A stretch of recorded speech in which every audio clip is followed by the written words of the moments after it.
America is in a recession, but this decline is not what the country sees. There was no explosion and bust, no bubble popping, no shocking attacks on our shores. Instead, the government closed the transition to the economy in March to limit the spread of COVID-19 infections. People remained at home, businesses closed, millions of workers fired, and economic activity came to a halt. This recession is more man-made than before. Now economists are wondering that the economy can be easily reopened. In these unprecedented times, predictions about the future are more difficult, making it difficult for policymakers to measure how much incentive is required to bring the country through the crisis. This became quite clear in last week's business report, which economists estimate had lost 8 million jobs. Instead, 2.5 million jobs were earned by expelling all estimates out of water. But can stagnation and record business growth coexist simultaneously? Economists think the answer is yes. After all, a recovery process requires more than one positive data point. Can America be stagnant even with record business growth? Economic stagnation is generally defined as the 2 consecutive decline quarters, which is the widest measure of the economy to a country's gross domestic product. The National Bureau of Economic Research said that February was the beginning of America's current recession. It ended the longest expansion of history that started after the 2008 financial crisis. Mike England, Action Economics chief economist, was probably the easiest call NBER should have made. The United States economy contracted by 5% annually in the first quarter of the year, although the economy is still growing in January and February. The fall in March planted enough to negatively affect the whole quarter. In the second quarter of the current year, economists expect a steep decline of 40% annually to overcome the low point of the financial crisis. The United States gross domestic product, which is the largest measure of the economy, contracted by 8.4% annually in the last quarter of 2008. The Great Lockdown could be the shortest recession in history, as experts hope for a sharp rebound in economic activity in the third quarter of the year, said England. So far, the shortest downturn on record is 1980's 6-month recession.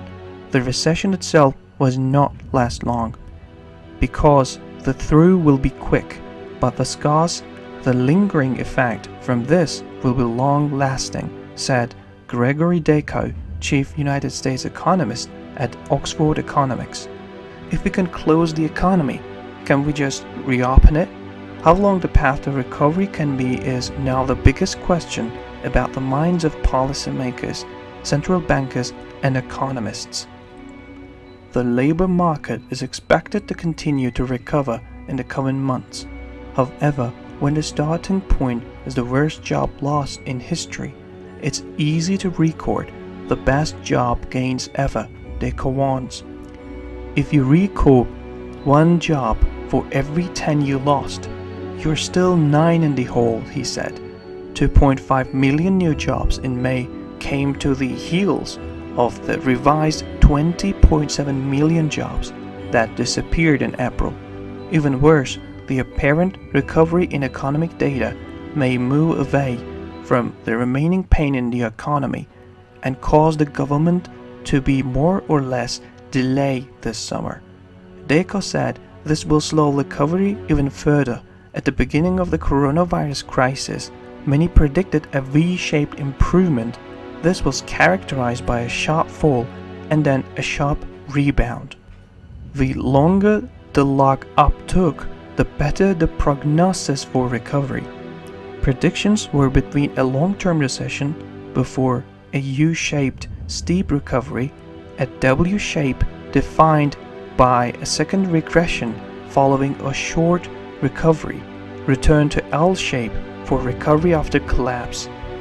Recovery alphabet SOAP is a sure indicator that we are in the undiscovered region. And after last week's better than expected job report, it is growing again in the hope of a strong return. For 80% of the economy, the recovery will be V-shaped, said England, but there are a lot of businesses that will not come back. So if you're close to those, the recovery will seem like an L. In March, America shrank at once, but the reopening staggered. For example, New York at some point, the epicenter of the epidemic, will rest of the country. As cities and municipalities reopen at different speeds, the success of restarting the economy will no longer be clear for a while. In a pandemic recession, it all depends on which part of the country we are looking at. It will get worse before it gets better.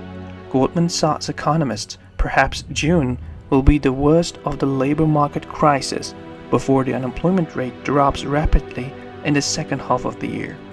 However, the exact timing is about how many people will return to work and how fast it will be.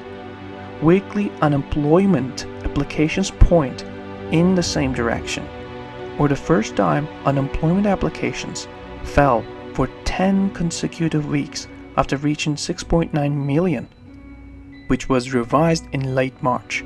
The report published last week from the Labor Department showed that the number of people applying for unemployment benefits for at least 2 consecutive weeks for the first time after the crisis started fell for the first time. This has given economists cautious optimism that some people are slowly returning to work as states across the country are reopening. However, the trend was not included in Thursday's report. Ongoing demands were slightly higher than the previous week and more than expected at 21.5 million. The data show that the recovery in the labor market will be slow.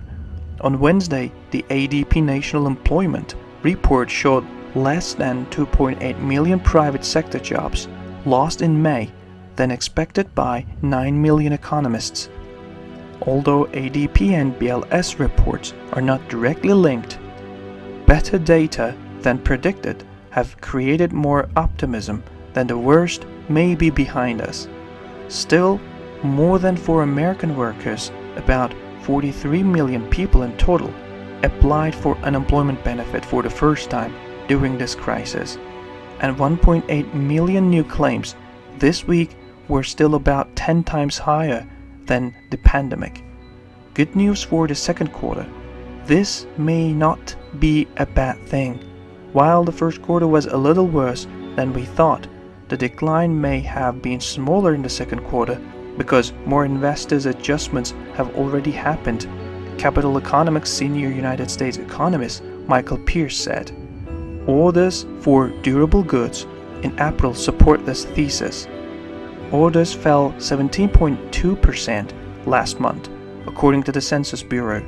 The decrease was mostly due to the drop in orders in the transportation segment, including aircraft. However, this decline was better than economists had predicted, which may mean that parts of the American economy were more resilient than initially feared by the crash. However, the economy is expected to record a historically terrible quarter between April and June. Expectations are around 40% GDP decline on an annual basis, driven by the market drop in consumption. Most of the idea, comment, information, and criticism containing in these videos have been created by Daily News Report. Before making any important investment decision, use the information contained in these videos as a starting point for conducting your own research. If you make any investment or legal decision, it is advised to consult an expert before making this decision.